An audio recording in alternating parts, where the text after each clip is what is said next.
Good evening, everybody, and welcome back to the Nexus Gaming Series. I am your caster, Bahamut. We have ourselves one best-of-3 series this evening. It's going to be between the members of Here's the United States versus Buff Chen. This is a best-of-3 series for the Nexus Gaming Series. Thank you all so much for hanging out. Welcome to Shadonis, Miss Windup Bird, as well as Angus Lee, PC Twitch, Kaimo Trips, and Angus Lee. Thank you all for coming here. Thank you for stopping by. To answer the quick question about emote slots, I believe I am maxed out on affiliate slots, but if I can hit partner, which means the only thing I have to do at this point is average 75 viewership for my streams, we can start to unlock a lot more emote slots that way. That's pretty much the way it goes. But on that note, the way it goes, we have some map bans.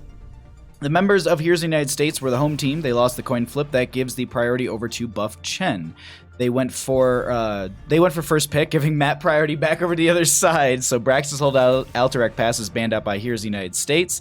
Volskaya, Foundry, and Dragonshire were banned out by Buff Chen. And we have our map number 1 being chosen by Here's the United States, and that is going to be Infernal Shrines. We get back into our draft. I realized, so I was moving some keys around. I got rid of a key that I need, so that is just sad day. All right, let's see. We can just push through. Okay.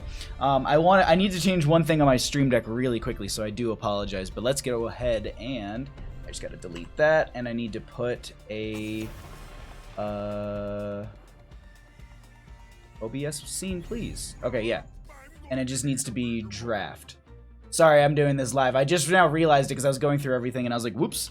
All right, draft. All right, we'll set that one over there. That is all good to go. Wonderful. All right, we're good. And then also, Shadonis, thank you for the host. I very much appreciate that. Thank you for giving kind of the view over here. Here to have a good time. Well, thank you for coming by. Thank you. All right, this is where the famous Bahamut casts all the hots.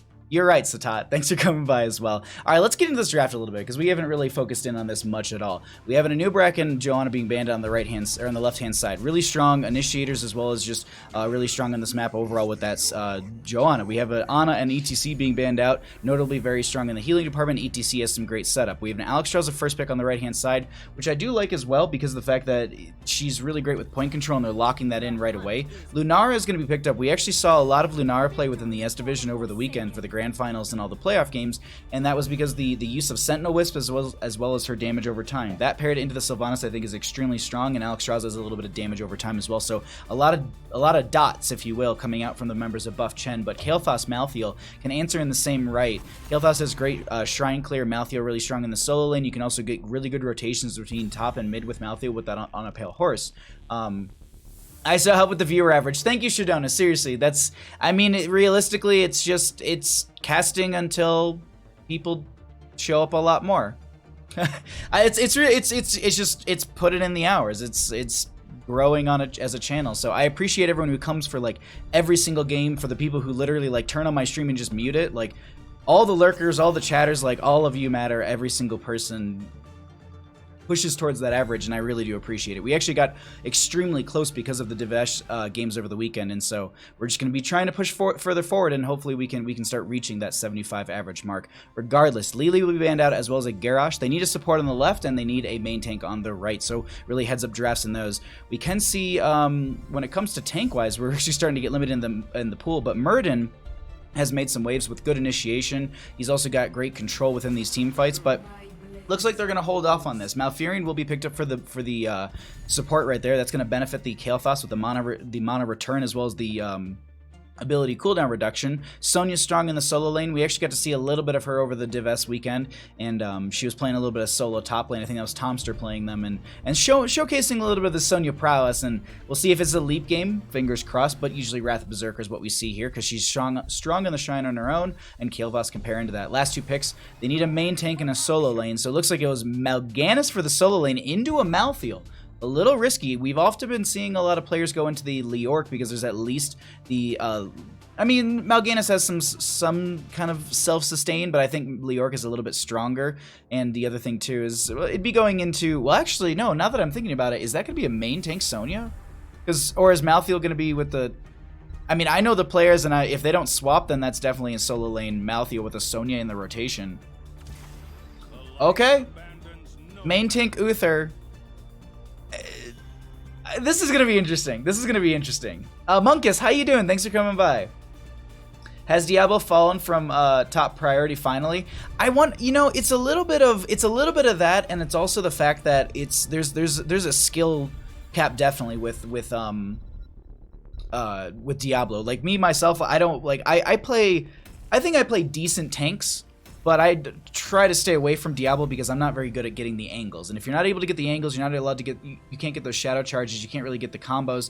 If you're not able to set those up, then, you know, sometimes we see teams just go into something that's a little bit easier. Weirdly enough, I don't think main tank Uther is easier, but we'll see. And it's a little surprising for Infernal Shrines not to be seeing Diablo, but hey, it's I feel maybe it's just people don't want to play full dive comps because he is on that divey comp side, so it's a little on that aggression. And Anubrak, I think, might kind of have a little bit more value because the Cocoon Wrap at level 10. We just see that so often. I doubt we see any sort of not Legion of Beetles because that's a level 1. Locust Swarm, I think it is. Diablo is map dependent and comp dependent on how high priority is. I could agree with that. I could agree with that.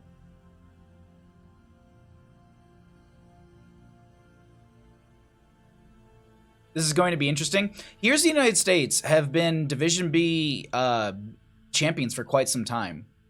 Really, really strong team. Buff Chen, don't really know many of the players. Like some of the names pop out to me, but I don't think I've ever casted them before. So it's going to be interesting, definitely.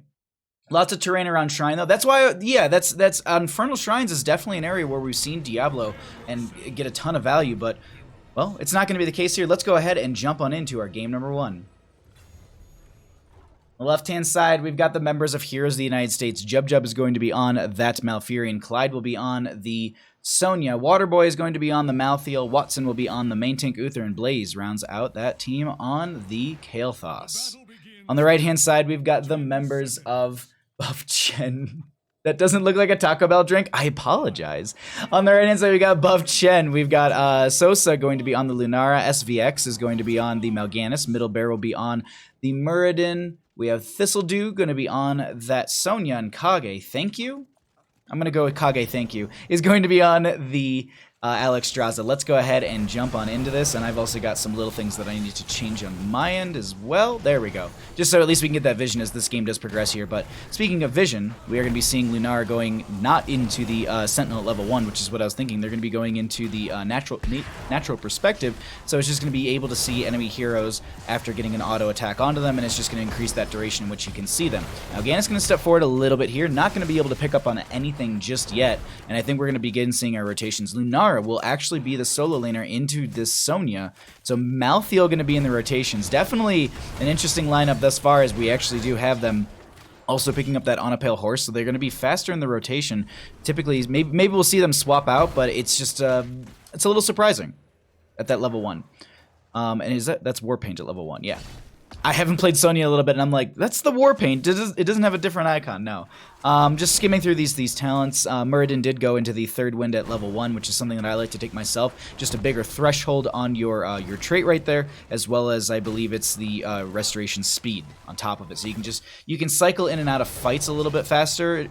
That's the reason I like it, is because I can back off, hit my trait, you know, have my team kind of poke out a fight, and then I can reinitiate as the main tank because that threshold is higher, as well as the speed in which you can do it. Speaking of speed which you can do it, this is going to be the bottom lane camp picked up fairly quickly here. Nice rotation coming out from Heroes of the United States. On the right-hand side, they are going to be going for this Impaler camp, and we can get the vision right now for the red team. They're peeking Sonya in top lane. They definitely know she's up there. Looks like they do have the Mal'Ganis 1v1ing her for now. This'll and friends will go ahead and grab that right side camp, but they've been missing a few members on the enemy side. We can assume that they're on this camp over here, and let's jump over to their vision, and it's exactly the case. The other thing that we didn't consider here is where Waterboy is. And they're going to be going ahead and grabbing the Shaman camp in this top left. So really, really strong start for them, just grabbing these camps, pushing it across the map on both sides. But seems like there's a little bit more of a priority on these camps a little bit earlier. They're gonna delay these out more so on the side of Buff Chen, and I kind of like that a little bit because since we have the first Punisher popping up on the bottom, we can see it down here. It's going to be the Mortar Punisher Shrine, going to be activating soon. I think it was like shout out to Shadonis, who I think was the one who actually pointed that out to me during the event this weekend, because I've always been like, all right, we had this one and this one. What should it logically be next? Actually, no camp priority yet coming out, and that's actually, I'm a little surprised by that, because typically we are going to be seeing the enemy team, or the friendly team, going ahead and jumping onto that and making sure they grab it. It's so hard because like I constantly see the red team and I'm just like the enemy team, but not so much in this case always, but this is going to be Muradin diving out. Blaze gonna have to back off. Gets a little spray right there on the left hand side, and Middle Bear gonna be a little bit low, but Waterboy is gonna get answered right there. Nice night rush coming out from Mal'Ganis. Gonna get a little damage. Stun coming up from Watson as well. They're just gonna try and use these Fell Claws to get their way out of there, and they managed to do so, but Sonya out of the side right there, just going to be able to pick up the kill. And First Blood going over to Here's the United States, but they're trying to make quick work of Middle Bear, who's going to be going down as well. That is going to be Muradin and the Mal'Ganis going down right there. And this should be first shrine in favor for Here's the United States. Sosa in this top lane is going to be clearing out the Shaman camp that was pushing up, and not going to get a ton of value, but still going to get a little bit right there. Main tank must be Hodis Special. I know Watson, I'm pretty sure Watson's the main tank for them. I've casted a decent amount of Heroes in the United States, but they're throwing me off because I always thought Waterboy was the solo laner because they play a lot of Malthael, and I thought they always played that into the solo lane, but Clyde is going to be on that Sonya as well, so maybe a little bit of role swaps in between the seasons, we'll see, or they're just trying out something new right now. Either way, main tank Uther, and it's working out for them as they have a 7 talent here over the enemy team. Stun follow up, that's a lot of damage onto SVX, who gets these Fell Claws right out of there. They're going to get the knock up onto one. That is going to also be the Night Rush coming in. They're trying to get their way out of here, and the healing is so good coming out from Malfurion, but unfortunately, excuse me, from Alexstrasza. It's they're still going to be going down right there, and they actually get the 2 picks. Bottom lane Fort goes down, and Mortar Punisher still pushing in. Oh my god, Palindrome, thank you so much for the host. Welcome everyone from Palindrome stream. Hodis with the tank Uther. Oh yes. Ninja, how you doing? Paco, thank you for coming by. I really appreciate that, Pally. Thank you so much for the host. Welcome everybody. We got games. We're in our first best of 3 of the evening. Unfortunately, we only have one best of 3, but still, we got one game at least, so let's enjoy that right there. This is going to be the first Punisher just ending now. As we can see, it's about 5 minutes into the game. Sonya was pushing up top lane a little bit. Thistle Dude did respond, so it's going to be a nice backup right there. Let's actually go ahead and cycle through some of the other numbers because we've seen talents long enough. We can go ahead and check out what they've done damage-wise, experience, and healing while they rotate around the map and grab camps and just create some lane pressure.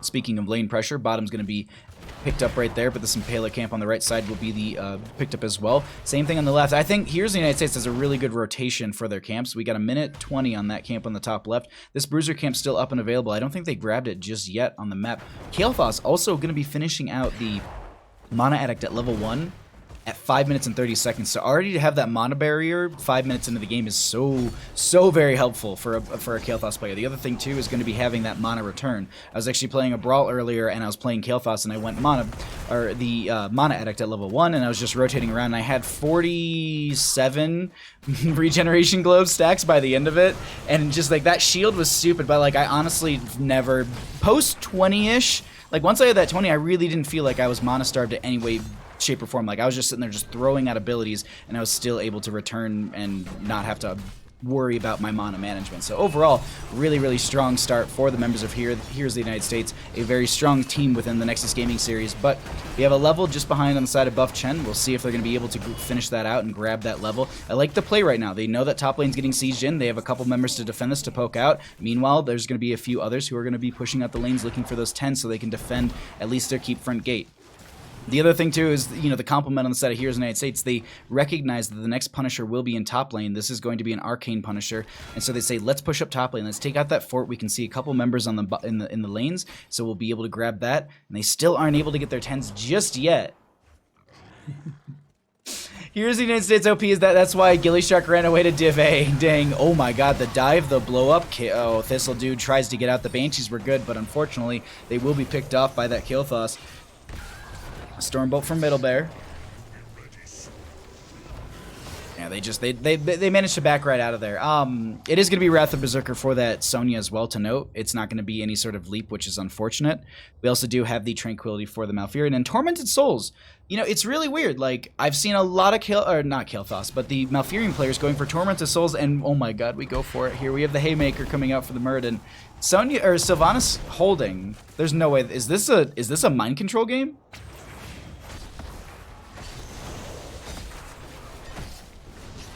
No, it's Wailing Arrow. Okay. Leaping strikes, yeah, it's pretty much the standard that you see here. The only outlier that I'd say is going to be this Haymaker right now.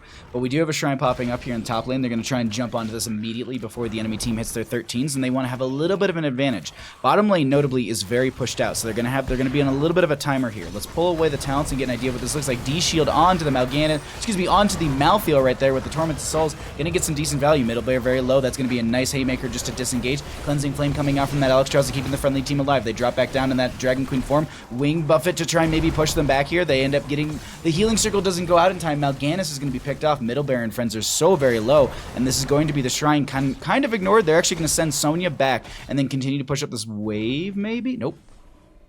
So this is what typically you would see a lot of players go for, is they would leave their Sonya on the Shrine, who can easily burn through this on their own, and they can push up into the wave. This is only going to be the Mal'Ganis down, and they are going to be back up, so pushing up this far might not work out for them. They might stagger out of death. So there's merit to this, but at the same time, I'm just like, bloodshed, go for it, push in. They really like Tormented Souls plus D-Shield. Main tank Uther is an interesting niche to carve. And while they're pushing hard with it, yeah, they're doing a really good job with this main tank Uther. And they're going to go ahead and grab the second Punisher of the game. We already see Malthael rotating back into the mid lane. I think they might be doing mid to bottom rotations just to keep that experience flowing in for the friendly team. Actually going to go ahead and grab the Impaler camp in the bottom left of our screen.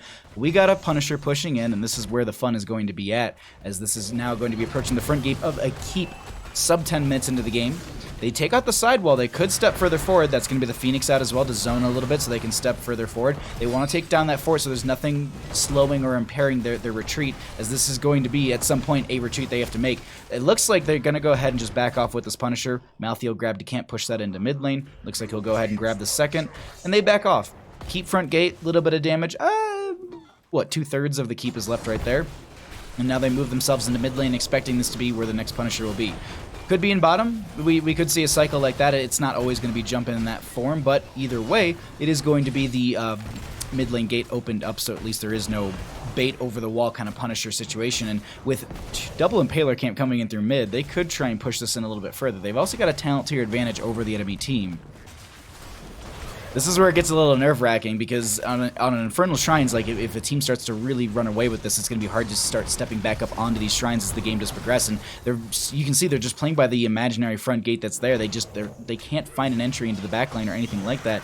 They're going to have to be aggressive if they want to try and find something, maybe with a Haymaker, but they'll back off. They're going to throw out some abilities. This will do, taking a lot of damage. That was the Phoenix out from the Kael'thas that just ended right there. Stormbolt onto one. They dive forward. That's going to be the Haymaker. That's exactly what I was talking about. They get Watson separated from the team. Leaping Strikes are going to be going out, and that will be the main tank going down.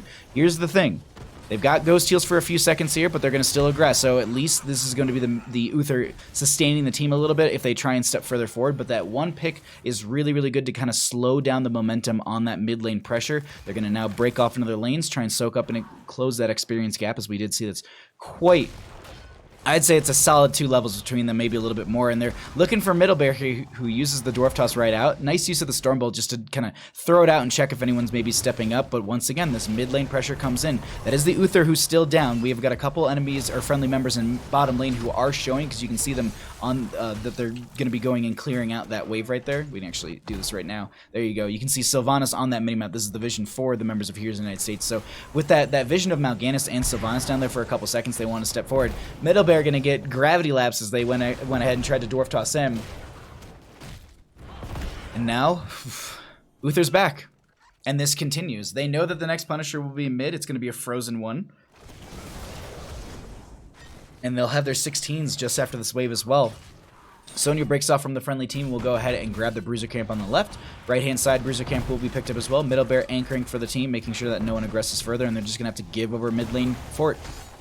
This is a hard spot to be in. This is exactly what I was talking about, where, oh my god, 43 stacks currently for the Kael'thas. I know I can see it right here, but I just happened to click on them and I saw the stacks right there and I was like, gee, dear lord, they are doing some work on just rotating and picking up regeneration globes constantly. Ghost Bear, how's it going? Thanks for coming by, my friend. They'll clear out the Shaman camp going up right there. Bottom lane pressure coming in. They just want to take down the fort and get a little passive experience gain. Also, at least equal out some lane catapult pressure that's going out against them. And so this should be an easy burn from them. I don't think that the rotation can come out in time. We can actually go ahead and get vision for them. So they do know Murden was kind of anchoring in the rotation. So they do know that they're coming down here. They know that they don't have the talent tier for this, and they need to back off because top lane, whether they get away or like if they sit and delay this out, the top lane Shaman camp is really going to push in and eventually take down that keep and go straight into the core. So they have to back off. A nice just kind of disengage rotation. They're going to go ahead and work their way into the top lane. Looks like we'll be getting a little bit of wave clear from Malthael and friends, and I think you have to give this over once again. Unfortunately, that's the situation. Just playing it safe. You don't have your 16 talent tier. And so while we wait for 16, let's... Oops, punching my keyboard. While we wait for 16 talent tier, let's actually cycle through some of the other numbers. Oh, and did it break?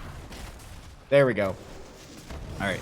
I have a little like Stream Deck command, and I was like, please don't break. Like it cycles through everything, so I don't have to. I can just focus on the game, and I don't have to hold and do shift buttons. Either way, they're still looking for that 16 talent tier. They're moving their way through this Frozen Punisher, not going super quick onto it, which is giving a little bit of time for buff Chen. Like Uther and friends could be trying to burn through it a little bit quicker, but regardless, they still get it, and this is going to be 16s just so very, very close for buff Chen.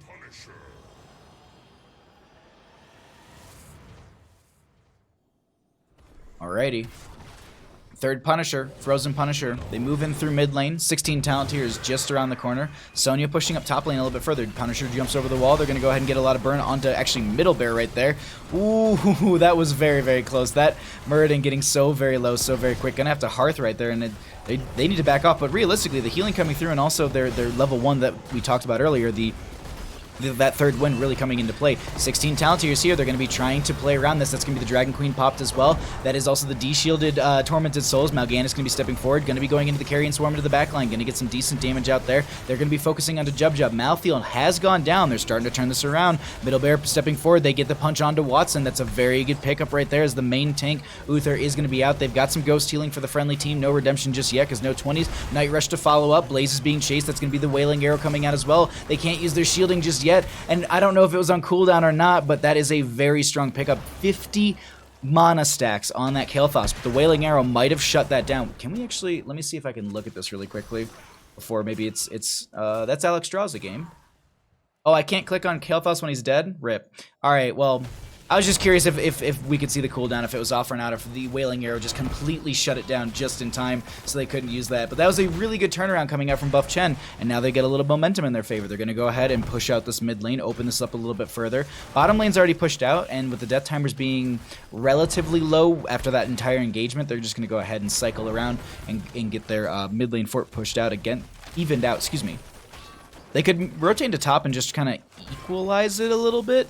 There's going to be constant catapult pressure through mid and bottom, but at least there's going to be the periodic one from them. They are coming back up, and they're going to be stepping forward, but they go ahead and get the mid lane fort down, and they're going to be closing this experience gap. It is starting to look a little bit closer in game. 6-4 in kills. The members of buff Chen coming to life in this late game, finding a couple picks in that last engagement, but can they continue to do it is the question. Are they going to be able to solidify themselves enough pressure as this game progresses, or will they just trickle into their 20s and try and win through that? Watson and friends are sharking around. I think they might be looking for a pick. Let's actually go ahead and get the vision for the Kael'thas right now as they've got 50. Jeez, these stacks are just so focused. I really like it. I think it looks like they're going to be pushing up bottom lane because this will be the next lane for the Punisher. Going to be a Mortar Punisher at that. And so with that, if there's no keep here, then they're going to be able to then go straight to the core. We'll see if that's going to be the case, as they are going to be having the vision going over. And now we have this de-shielded Malthael once again. That's going to be Alex draws in the Cleansing Flame, but they're not able to get the healing in time. Mal'Ganis goes down the back line. Leaping Strikes finds a Malthael, and now they're going to be trying to step further forward. Watson very low. Do they have the redemption at level 20? It was picked up, so if they do get this pick onto Watson, they do have that insta-revive, and that will be a cool 2-minute cooldown, 120 seconds. You're going to be seeing in just a couple seconds here. And I think they were thinking about it, trying to step forward and maybe get the double kill onto Watson, but they're not going to be able to get it, and they're going to have to back off because they do have 3 dead of their own. Shrine activating in bottom. Mortar Punisher availability there. Are they going to try and end is the question. Here's the United States waning a little bit, but they got a wave coming in. 20 seconds for two and 40 seconds for another. They actually start to push out on Thistledew a little bit, who's going to be stepping away, and this looks like they're trying to end right now. Muradin's 10 seconds away. They've got some decent siege on their side, and I think they're doing fine through this. Sylvanas dumping out some damage. Sosa so very low as well. Neat is able to get out, but it looks like the core is going to be falling. Wrath of Berserker goes out. Leaping Strikes are going to be there. Lunar goes down, and that's going to be the core falling as well. Game number 1 over to Heroes of the United States. GG. Well played.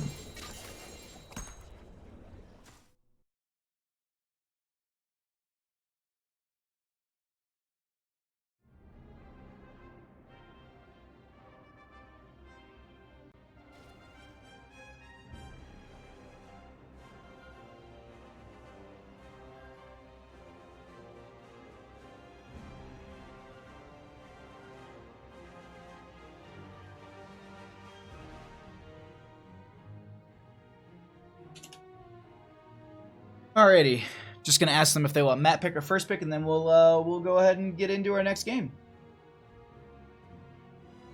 Thanks all so much for hanging out. I really do appreciate the support. If this is the first time you've stumbled upon the stream, welcome. Please go ahead and do yourself a favor and hit that follow button, and you can get yourself some good games always in front of your face. Alrighty, they're gonna be opting for that. I actually, oopsie. Okay, there we go. All right, let's show talents really quick, and then we should be able to get into our next game.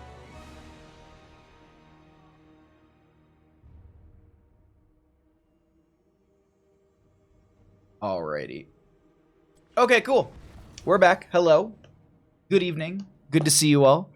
And we'll find out what map it is, and then we're going to get going into our game number 2 here between the members of Heroes of the United States versus Buff Chen. And then on a note of games, I have like 3 best of 3s tomorrow night, so we got a lot of good games tomorrow. All right, cool. So definitely, it's pronounced Kage Tai. Oh, thank you. I just assumed it was Kage. Thank you. That, and oops. Okay. I appreciate it. No, because I don't know these things. There's a lot of stuff like that. Boom, boom, boom, boom. Just gotta update all of this information and set me to referee. Let's get the teams in here.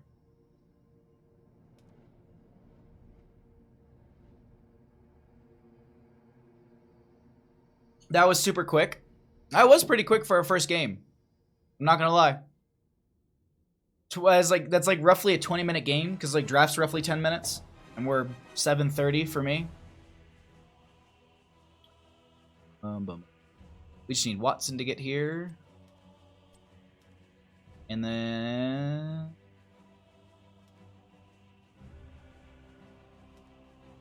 all right, cool. They should be invited. Woo. And then, let's see, Thursday I'll have 2 best of 3s from Division A, I believe. I'll have a Gilly Shark game at 5:30 PDT, and then I think I have a game at 7. It's Fulu Screws versus... Oh my god, I'm trying to think of the name. It's slipping me. Oh, Once Bitten, Thrice Pie. So we got a lot of games. We've got 5 games coming up over Thursday, Wednesday, Thursday. So definitely, if you're enjoying these, we got a lot of games tomorrow night. That's going to be the big one. That's going to be the fun night where we get to see a lot of good action take place. All right, we have all the captains set. We've got the draft positions okay. And let's go ahead and give them a link.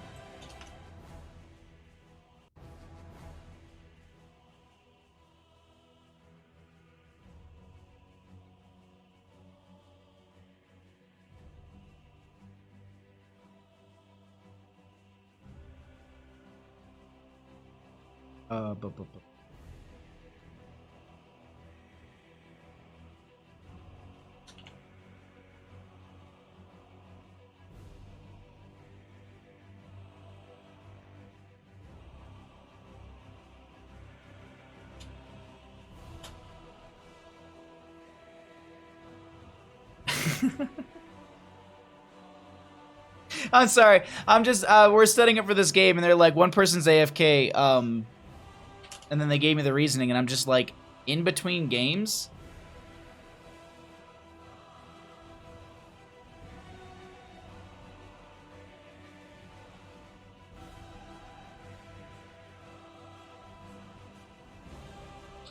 Alright. Oh, let's do the... Oh, God. Oh, I don't want to know that. Let's go ahead. Let's get into our next game. Oh! Alright. There we go. Alrighty, we're back into it. Welcome back, everyone, to the Nexus Gaming Series. I am your caster, Bahamut. On the left-hand side, we got the members of Heroes of the United States, and on the right, it is going to be Buff Chen. Thank you all for joining me. What about Kage?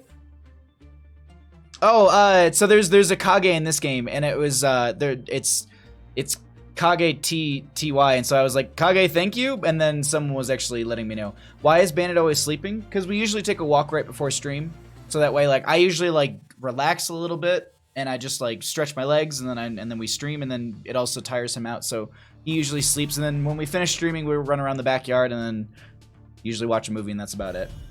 But Kage, thank you so much for the offer on doing observation for me. I really do appreciate that, my friend.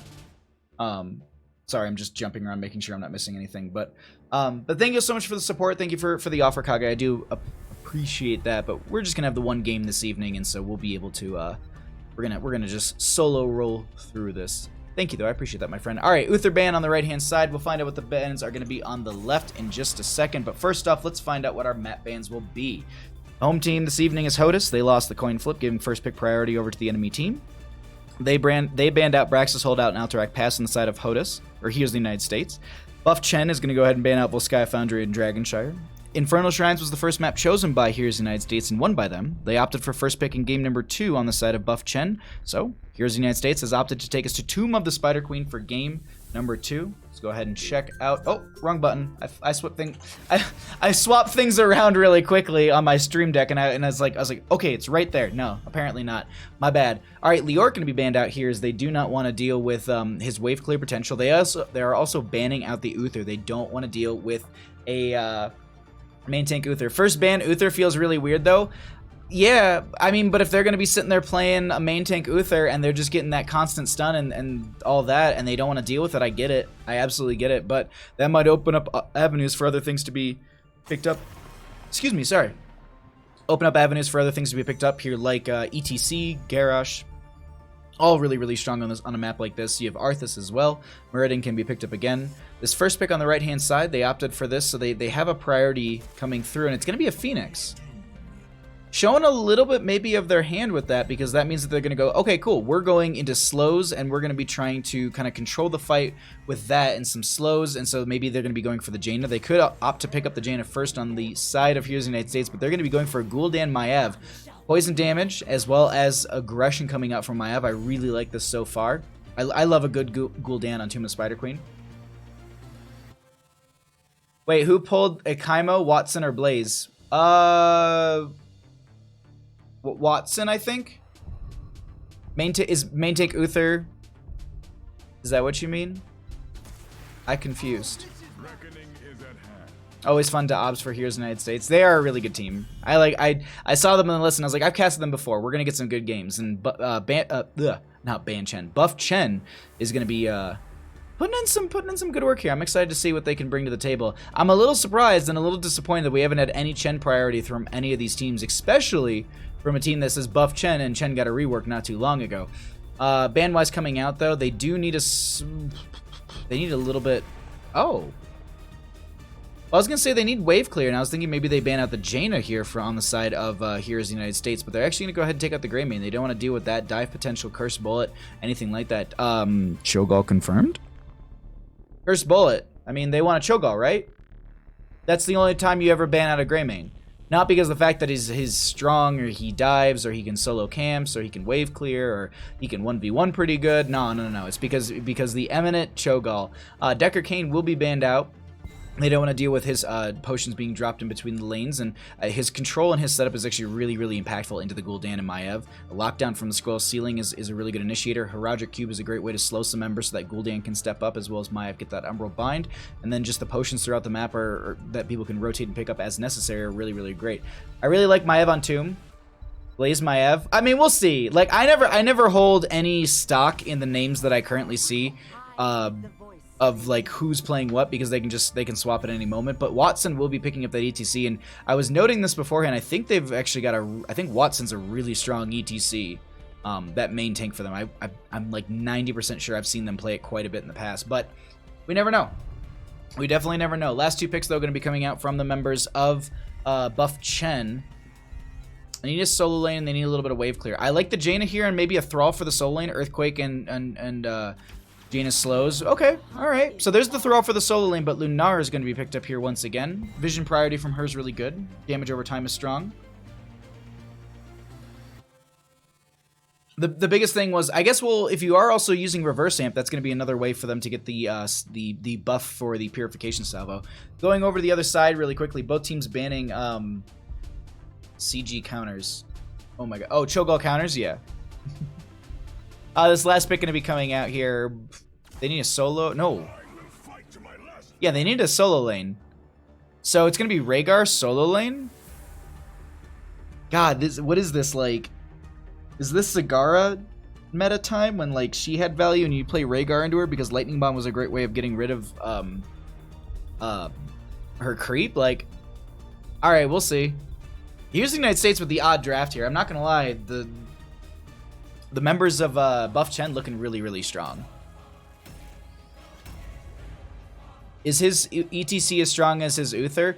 I want to say that I've seen, but no Cho'Gall. Yeah, I know. I'm disappointed. I don't think we'll ever see Cho'Gall, but I always like to talk about it because it's nice to dream, I think. No, I mean, I really like the ETC pickup, and I remember them playing a lot of ETC. Like, I don't remember them ever playing main tank Uther, which was a little surprising for game number 1, but kind of just showing off, like, they banned out the ETC against the members of Heroes in the United States from Buff Chen.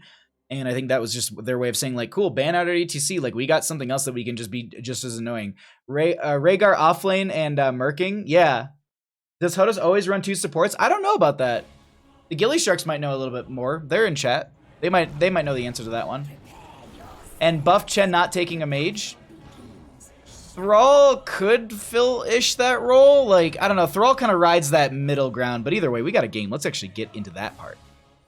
On the left-hand side, we got the members of Heroes in the United States up 1 game in our best of 3 series. Clyde is going to be on the Ghoul-Dan. Watson is going to be on the... Oh, Washed Up Streamer, thank you so much for the host as we get into this. I really appreciate that, my friend. I hope you had a wonderful stream. Watson will be on the ETC. Blaze will be playing the Maiev. Jub will be on that Tyrande, and they have Waterboy on the Rhaegar. Thrall will be AFK in the Nexus. We actually get a pause, and I wonder if they actually are AFK in the Nexus. Oh, I'm in the draft screen. Whoopsie. There we go. Not a lot last season. Okay. Thank you, Kaimo. I don't remember them doing it, but who knows?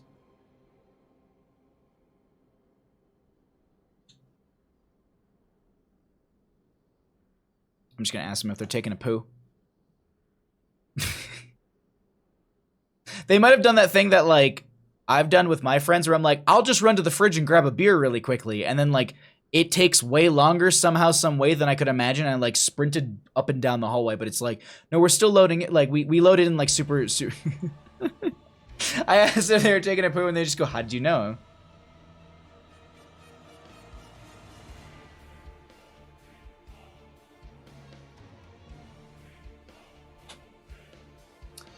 Been playing Darkest Dungeon, fun, stressful time. Oh, I've seen a lot of people play that, and it looks really fun.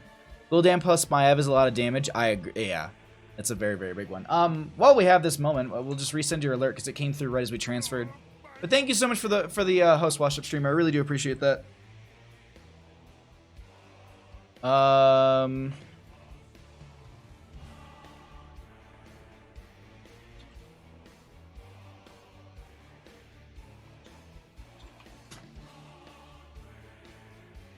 don't know why I capitalized the R in ready.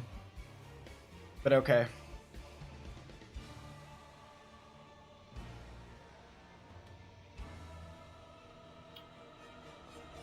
Ooh. Oh, interesting. I'm just looking at level 1 talents. We have Block Party for the ETC. Not going to be going into... I've actually seen a lot of ETCs not going into Proc Rock at level 1 anymore. They've been going into Guitar Hero and Block Party here and there. I was thinking it'd be Proc Rock because of the fact that you'd have rotations between mid and top constantly with a friendly team. You'll be able to stack that up pretty quickly. And if I'm not mistaken, it gives, when you use Guitar Solo, I don't know if that's the name of it. Guitar Solo, because I think it's Guitar Hero is the level 1. Either way, when you use your E and you give yourself a little bit of armor and some self-healing, that proc rock will be able to give healing to the friendly members as well around you. And it's just a little bit extra, you know, it's a little more sustained in some of these fights coming out from your main tank as well. We do have, it seems like it's just pretty much across the standards across the board for these teams thus far. We've got a couple of members who haven't picked just yet, but we are just waiting to find out what is going on with this pause really quickly. And then we're going to get going into our game. Thanks for hanging out. It's not a sustained poke comp, it's a dedicated dive comp. Prog is still the obvious pick in my opinion. I agree, Monkus. I agree. I like the Prog Rock myself. I'll have to try the changes that came onto Guitar Hero, or I think it's that. I'm probably twisting it all in my head. Either way, I want to change it because it went from 30 to 60% in the healing that's given to ETC, and I wonder if that's notable to the point where it's worthwhile, where the sustain that you can bring into the fight just is enough for you. I've seen ETC out heal Uthers with Prog Rock. I worry about that Uther then. What is that Uther doing if that's the case? I don't even know what's going on, to be honest. We had a pause, and then no actual like answer on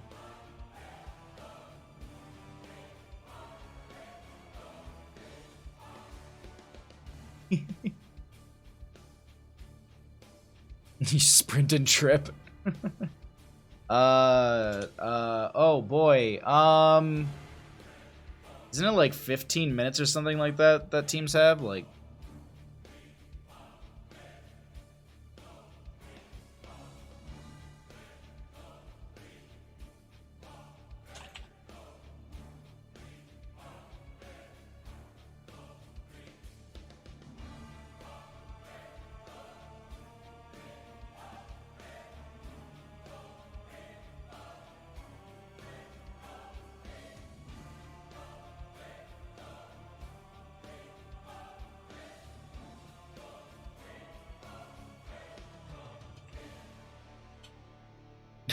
sorry, I'm just like, are they making marks?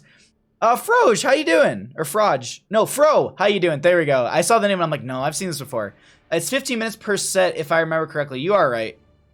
Ready. Okay. Alrighty, let's get back into the game. And we'll count it down. Alright. I didn't say any of the names, so we'll have Middle Bear on the Tyrande. Thistledew will be on the Phoenix. We'll have Kage Tai, excuse me, is going to be on the Lucio. SVX is going to be on that Thrall, and we have Sosa going to be on the Lunara in the bottom lane. Let's actually see this engagement in mid lane, as there's going to be a nice Emerald Bind onto one man. They get the first blood immediately right there. Let's take a look at those level 1 talents as well, as we do have Thrall going into the Echo of the Elements, so they're probably going to be going into that solo lane position with the Echo of the Elements on that right. And then Gul'dan has the Echo Corruption, so they're going to be looking to throw out that damage consistently and catch enemy members. That was a very, very good early pick right there. It's not going to yield them a ton of experience. We can actually highlight that really quickly. I think a lot of people focus in on early game kills, and we can see right now 300 experience is just through the through that first level kill, and we've already got, you know, over 1,000 experience just in from the minions. So on rotation based maps like this, it's very, very good to, yes, if you can catch someone in a rotation and get a kill, that is absolutely do that. That is such a strong win for you and your team.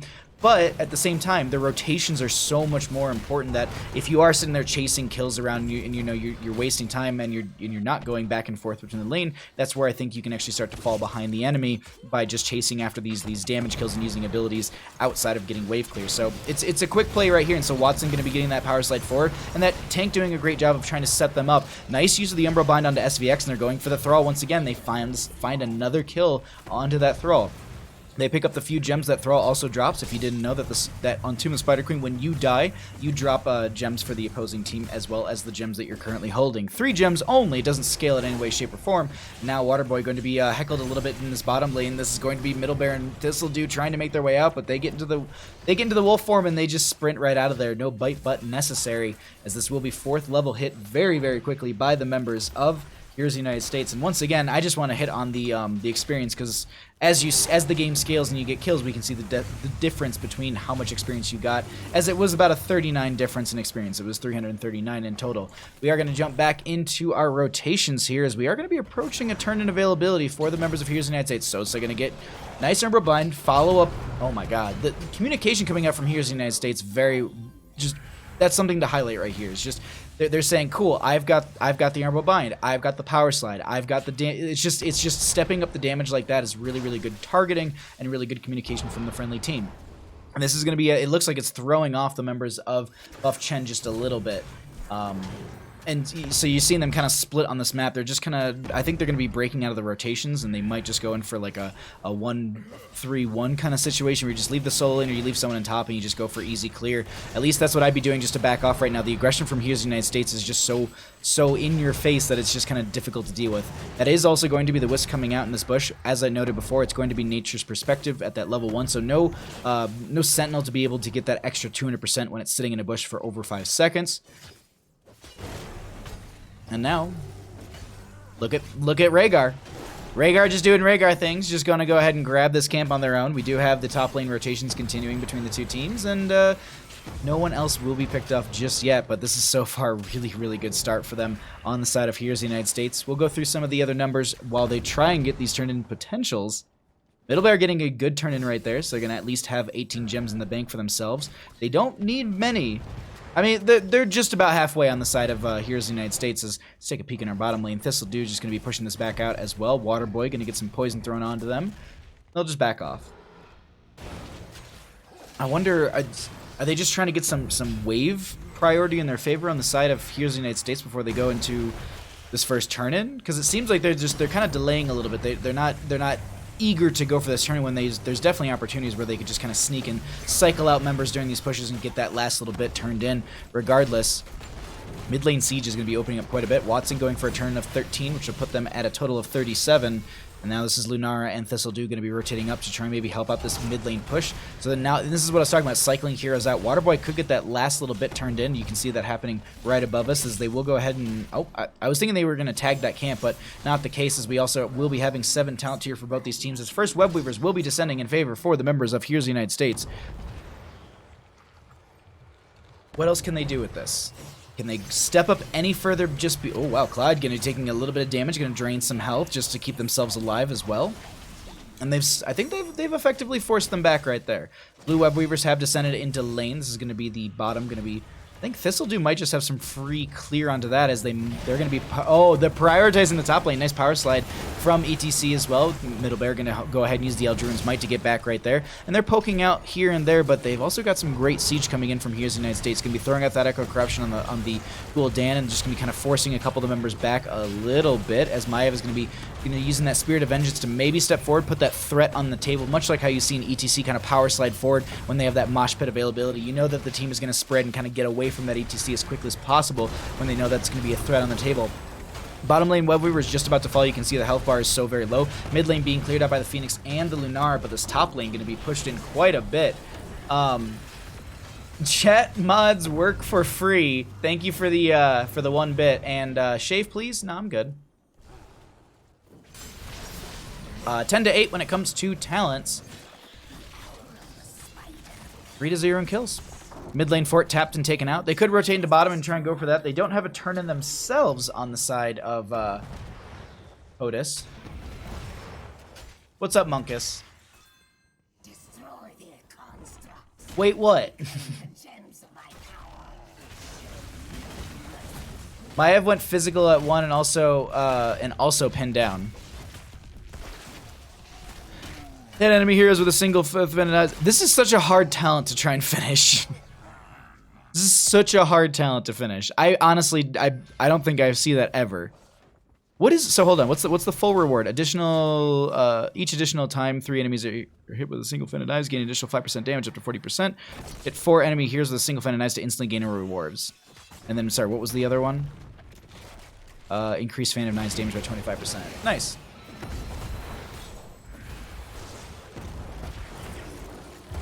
Yeah, getting 2 forts off the first spiders that's pretty big. I'm not gonna lie. But 10 talent tiers here. Maeva's gonna be holding. No, they just pick it up right there. So it's going to be Reign of Vengeance or Reign of Destruction. Excuse me.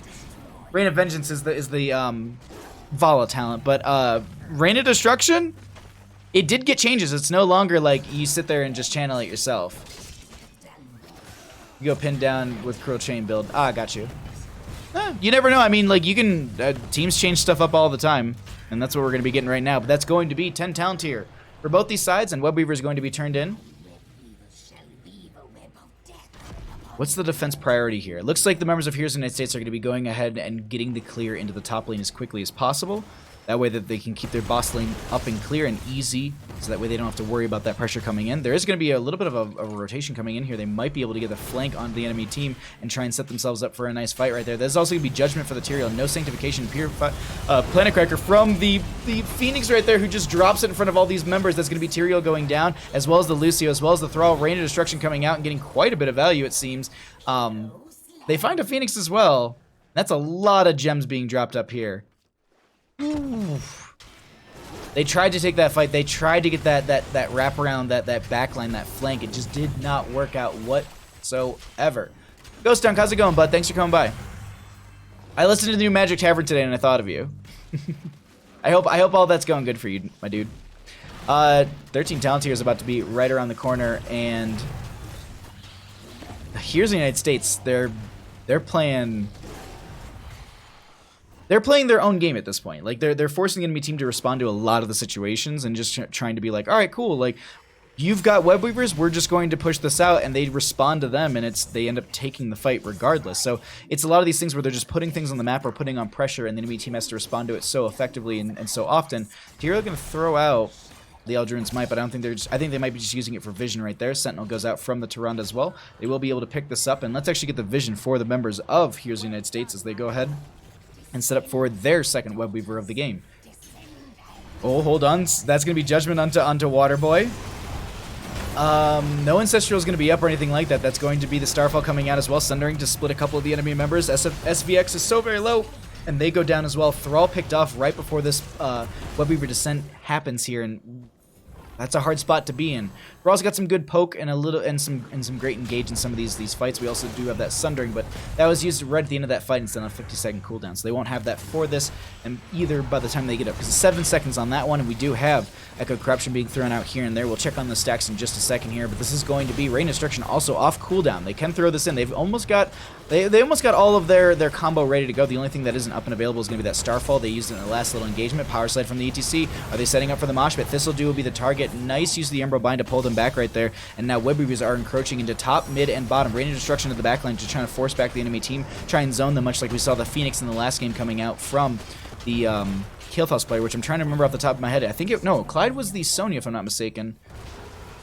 Blaze was the Kael'thas in the last game. There we go. Mid lane keep is going to be targeted now, and they're going to be going for core. They're trying to speedrun this game this evening, and it looks like they're going to be going for the attempt onto the core. That's going to be the Power Slide mosh pit. Everything's setting up. They also do have this Tyrael stuck inside the Warden's Cage. They are going to get some decent value with the Tyrael explosion. That will be Gul'dan going down. Core is starting to fall, and Lunara's leaping around, trying to get this value right there for the friendly team as Watson is so very low. Thistledew and friends are just doing their best, and the Starfall has come down. That will be Thrall being picked off. They find a Lucio as well, and the members of Heroes of the United States have taken the series 2-0. GG. Well played.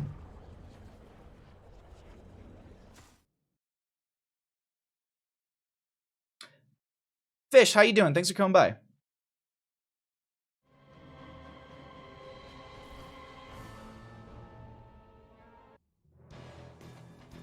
I got to listen to that episode today, unedited last week. Oh my god! I wonder how those unedited episodes go. Because I'm also sure it's like it's Justin McElroy just sitting there, just like riffing, and him being like, yeah, I'm excited about that. I really do like that. I'm a little surprised that we didn't get the Earthquake salvo. I'm a little surprised. Sorry,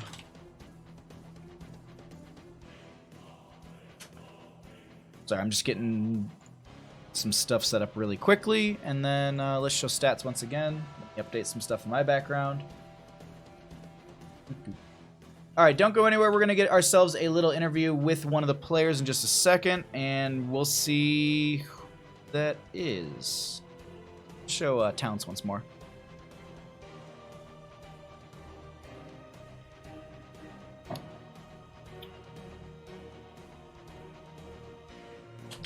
Alrighty, well, we'll have Watson here in just a second. Bum, bum, bum, bum. Alrighty, and at this time, I'm joined by Watson. How you doing? Congratulations on your 2-0 victory. Thank you. How's it going? It's going wonderful. Those are some great games. Now, game number 1, you pull out this main tank Uther, and I've casted you a bit in the past. Is this something new? Because I don't think I've ever seen Heroes of the United States pulling out a main tank Uther. We ran it a little bit in Heroes Lounge, and it got to a point where teams decided that they didn't like me playing it anymore. So Ooh. we're gonna see if we can get that same reputation here in Division B. Huh. Well, I think we're lining up for those bans, because I personally would not want to play that at all. Like, no. That was just so difficult, and it was just the stun lock constantly. Moving into game number 2, they pull out this interesting draft, and they've got a lot of good pressure coming up against you. How do you were you worried at all about what they could bring to the table, or were you just like, you know what, we'll run what we want to run, and we'll just win through that? Can you talk a little bit about how that was going?